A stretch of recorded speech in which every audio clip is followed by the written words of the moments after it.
Desa Sukamaju adalah tempat yang tenang dan damai. Hamparan sawah yang hijau, burung-burung yang berkicau setiap pagi, dan sungai kecil yang mengalir jernih menjadi bagian dari keindahan desa itu. Di tengah desa, berdiri sebuah masjid sederhana yang menjadi pusat kegiatan keagamaan. Disinilah Ustadz Syomadi, seorang ustadz yang dikenal bijak dan rendah hati, menjalankan tugasnya sebagai pemimpin spiritual. "Pak Ustadz, nanti malam ada pengajian kan?" tanya Pak Dharma, seorang petani tua, sambil membawa cangkul di bahunya. "Insya Allah Pak, jangan lupa datang ya. Kita akan membahas pentingnya menjaga hati dari iri dan dengki," jawab Ustadz Syomadi dengan senyum lembut. Setiap hari, Ustadz Syomadi menyapa warga dengan penuh keramahan. Ia bukan hanya seorang pendakwah, tetapi juga penasihat dalam berbagai persoalan hidup. Namun siapa sangka di balik kehidupan damainya, ada ancaman besar yang mengintai. Hari itu, pagi berjalan seperti biasa. Ustadz Syomadi bangun sebelum azan subuh. Setelah mengambil air wudhu, ia menunaikan sholat tahajud. Namun, ketika sedang rukuk, ia merasakan nyeri tajam di perutnya. Mungkin cuma salah makan, gumamnya sambil menahan rasa sakit. Namun nyeri itu tak kunjung hilang. Saat sarapan bersama keluarganya, rasa sakit itu semakin parah hingga membuatnya berhenti makan. Halimah, istrinya, memandang dengan cemas. "Mas, kenapa? Kok nggak habis makannya?" tanya Halimah mencoba mencari tahu. "Cuma sakit perut biasa." "Nggak apa-apa kok," jawab Ustadz Syomadi sambil memaksakan senyum. Namun rasa sakit itu terus datang. Malam harinya ia bahkan terbangun dari tidurnya karena nyeri yang menusuk. Ia berusaha memijat perutnya sendiri, tetapi rasa sakit itu semakin tak tertahankan. "Mas, ini nggak bisa dibiarkan," ujar Halimah dengan nada serius keesokan harinya. "Kamu harus periksa ke dokter." Nggak usah. Ini cuma masuk angin. Nanti juga sembuh," jawab Ustadz Syomadi, berusaha menenangkan istrinya. Namun Halimah tidak mudah diyakinkan. Ia memutuskan memanggil tetangga untuk meminta pendapat. Tetangga mereka, Bu Warti, seorang wanita tua yang sering meracik jamu tradisional, datang membawa beberapa botol ramuan. "Coba minum ini, Pak Ustadz. Biasanya, kalau sakit perut begini, ramuan kunyit dan temulawak bisa membantu," ujar Bu Warti. Ustadz Syomadi meminum ramuan itu, tetapi rasa sakitnya tidak kunjung hilang. Sebaliknya, ia mulai merasa tubuhnya semakin lemah. Anak-anak mereka yang masih kecil mulai bingung melihat ayahnya yang biasanya aktif kini lebih banyak terbaring di tempat tidur. Setelah beberapa hari tanpa perubahan, Halimah akhirnya memaksa suaminya untuk pergi ke dokter. Perjalanan menuju rumah sakit cukup jauh. Dengan mobil pinjaman dari tetangga, mereka menempuh perjalanan selama 1 jam melewati jalanan desa yang berliku. Di sepanjang perjalanan Ustadz Syomadi hanya diam, sesekali meringis menahan sakit. Halimah terus memegangi tangannya, mencoba memberikan kekuatan. "Mas, sabar ya. Kita pasti akan dapat jawaban," katanya dengan suara lirih. Sesampainya di rumah sakit, Ustadz Syomadi langsung dibawa ke ruang gawat darurat. Dokter yang bertugas segera melakukan pemeriksaan awal. "Apa yang dirasakan, Pak?" tanya dokter sambil memegang perutnya. "Nyeri, Dok. Seperti ada yang menusuk dari dalam," jawab Ustadz Syomadi sambil meringis. Dokter memutuskan untuk melakukan pemeriksaan sinar X untuk melihat kondisi di dalam perut Ustadz Syomadi. Saat hasilnya keluar, wajah dokter tampak terkejut. Ia memanggil Halimah ke ruangannya. "Bu, kami menemukan sesuatu yang tidak biasa di perut suami Anda," ujar dokter sambil menunjukkan hasil sinar X. Di layar terlihat jelas benda-benda asing seperti paku, jarum, dan kawat yang berserakan di dalam perutnya. Halimah langsung menutup mulutnya, tidak percaya dengan apa yang dilihatnya. "Bagaimana mungkin benda-benda ini ada di dalam tubuh suami saya, Dok?" tanyanya dengan suara gemetar. "Kami juga tidak tahu. Secara medis, ini sulit dijelaskan, tapi kami perlu melakukan langkah-langkah lebih lanjut untuk mengeluarkan benda-benda ini," jawab dokter dengan serius. Di malam itu, Halimah berdoa dengan air mata yang mengalir deras. Ia merasa ada sesuatu yang tidak wajar. Pikiran tentang santet mulai menghantuinya, terutama karena suaminya sering menghadapi orang-orang yang iri atau tidak suka dengan dakwahnya. "Ya Allah, lindungi suamiku dari segala kejahatan. Hanya Engkau yang bisa menolong kami," doanya dengan penuh harap. Ustadz Syomadi, meski dalam kondisi lemah, tetap berusaha menenangkan istrinya. "Kita harus yakin, Mi. Allah pasti punya rencana di balik semua ini," ujarnya dengan suara lirih. Suasana malam itu dipenuhi kecemasan. Desa yang biasanya tenang kini dibalut cerita penuh teka-teki, menunggu jawaban atas misteri yang melanda kehidupan Ustadz Syomadi. Kabar tentang kondisi Ustadz Syomadi dengan cepat menyebar ke seluruh desa Sukamaju. Penduduk desa yang biasanya sibuk dengan rutinitas sawah, dan pasar kini membicarakan hal yang sama. Katanya, dalam perut Pak Ustadz ada paku sama jarum. Bisik seorang ibu di pasar. Iya Bu, kok bisa ya? Apa mungkin ada yang nggak suka sama beliau? Jawab temannya dengan suara pelan. Diskusi semacam ini terjadi di berbagai sudut desa. Beberapa warga bahkan mendatangi rumah Ustadz Syomadi untuk memastikan kebenarannya. Namun Halimah memilih tidak banyak bicara. Ia hanya memohon doa dari para tetangga agar suaminya diberi kesembuhan. Doakan Mas Syomadi ya. Kami sendiri belum tahu kenapa ini bisa terjadi, ujar Halimah sambil menahan tangis kepada seorang tetangga yang datang menjenguk. Desas-desus mulai bermunculan.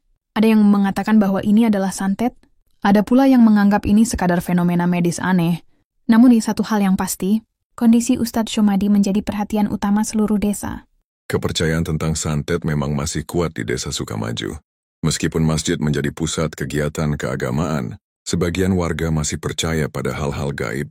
Beberapa warga menduga bahwa kondisi Ustadz Syomadi adalah akibat perbuatan seseorang yang tidak suka dengan dakwahnya. Aku dengar Pak Ustadz pernah menegur seseorang karena bawa jimat ke masjid. Jangan-jangan itu pelakunya, ujar seorang bapak di warung kopi desa. Bisa jadi Pak, kalau bukan santet, nggak mungkin ada paku di perutnya, timpal yang lain. Namun tidak semua warga langsung percaya. Beberapa di antaranya tetap mencoba berpikir logis.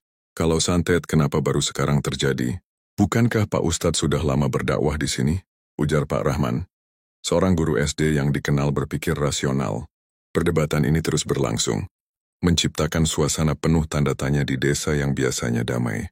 Karena kondisinya tidak juga membaik, keluarga Ustadz Syomadi akhirnya memutuskan untuk memanggil seorang kiai yang tinggal di desa sebelah.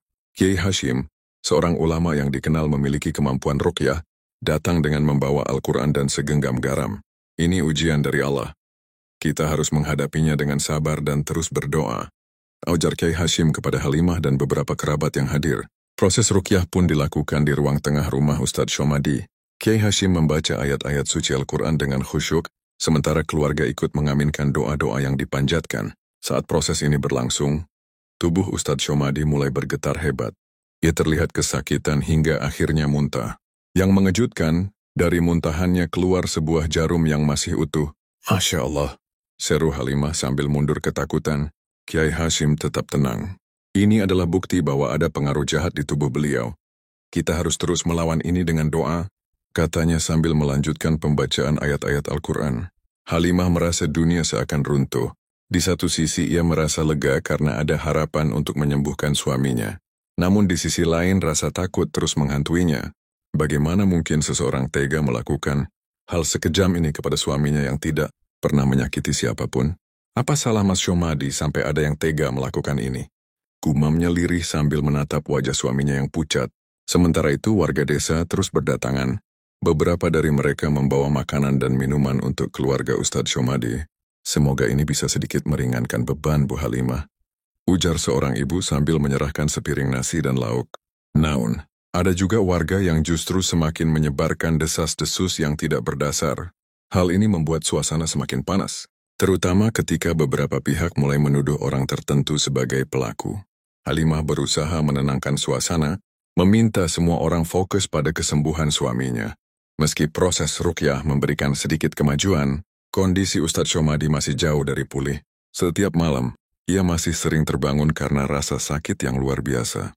Halimah pun hampir tidak pernah tidur nyenyak, selalu berjaga di samping suaminya. Mas, kita akan melewati ini bersama.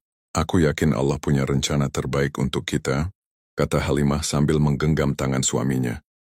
Di luar rumah, suasana desa masih ramai membicarakan kejadian ini. Namun, beberapa orang mulai mengambil langkah konkret. Sekelompok pemuda desa memutuskan untuk menemui tokoh masyarakat untuk meminta bantuan lebih lanjut. Kita nggak bisa diam saja, Pak. Harus ada penyelidikan lebih jauh. Kalau ini memang santet, siapa pelakunya? Ujar salah satu pemuda dengan nada tegas. Sementara itu, Kiai Hashim terus mendampingi keluarga Ustadz Syomadi, memberikan nasihat agar mereka tetap kuat dan sabar.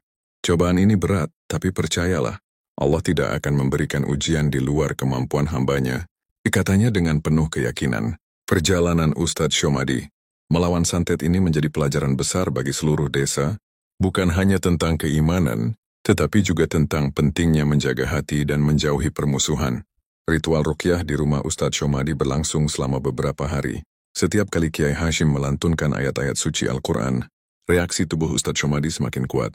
Terkadang ia menggigil hebat, sementara di lain waktu ia muntah hingga keluar benda-benda asing lainnya, seperti serpihan logam kecil. Setiap kali hal ini terjadi, Halimah tidak bisa menahan tangis. Ya Allah, kuatkan kami menghadapi cobaan ini. Doanya dengan air mata yang terus mengalir. Warga yang hadir juga merasa ngeri setiap kali melihat benda-benda itu keluar dari tubuh Ustadz Syomadi. Ini benar-benar santet, bisik seorang ibu kepada tetangganya. Namun Kiai Hashim tetap tenang. Jangan panik. Kita harus fokus pada doa dan menguatkan iman kita, katanya sambil melanjutkan ruqyah. Setiap sesi ruqyah menjadi momen yang penuh haru. Tidak hanya keluarga, tetapi warga yang hadir pun ikut merasakan campuran antara ketakutan, kekaguman dan harapan. Mereka sadar bahwa apa yang terjadi pada Ustadz Syomadi adalah pengingat betapa pentingnya kekuatan iman dalam menghadapi kejahatan yang tidak terlihat. Kejadian ini membawa gelombang ketakutan di desa Sukamaju. Banyak warga mulai merasa waspada, khawatir bahwa mereka juga bisa menjadi korban santet. Bahkan, beberapa orang yang sebelumnya jarang ke masjid kini mulai rajin sholat berjamaah, berharap mendapat perlindungan dari Allah. Pak, jangan lupa kunci pintu rapat-rapat malam ini. Kita nggak tahu siapa yang melakukan ini, ujar seorang istri kepada suaminya. Benar, Bu. Kita juga harus lebih banyak berdoa, jawab sang suami dengan nada serius. Suasana desa yang biasanya ceria berubah menjadi lebih tegang.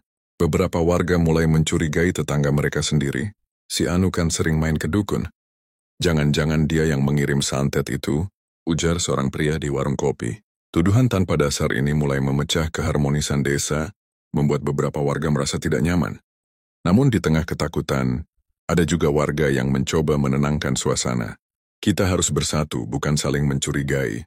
Yang terpenting sekarang adalah membantu Pak Ustadz sembuh, ujar Pak Rahman dalam sebuah pertemuan di masjid.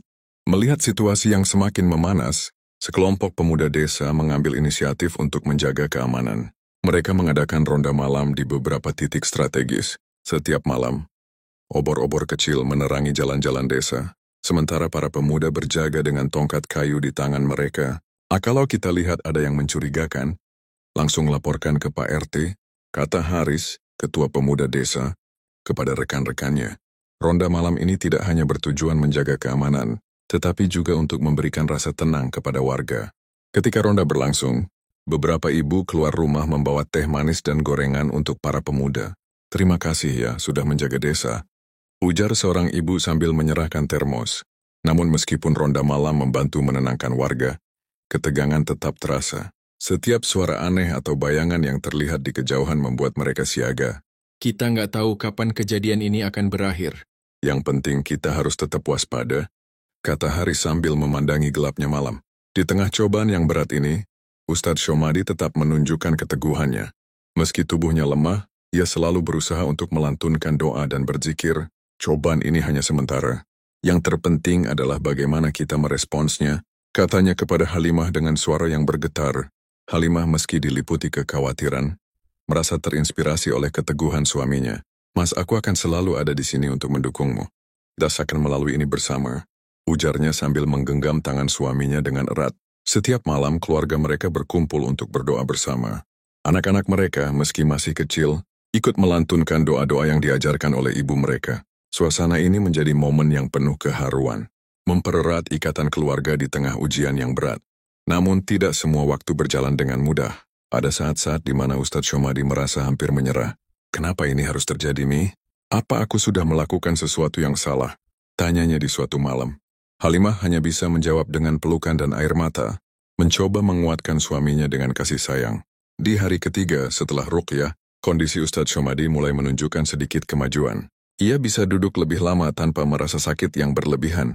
Hal ini membawa harapan baru bagi keluarga dan warga desa. Mas, lihat kamu sudah mulai membaik.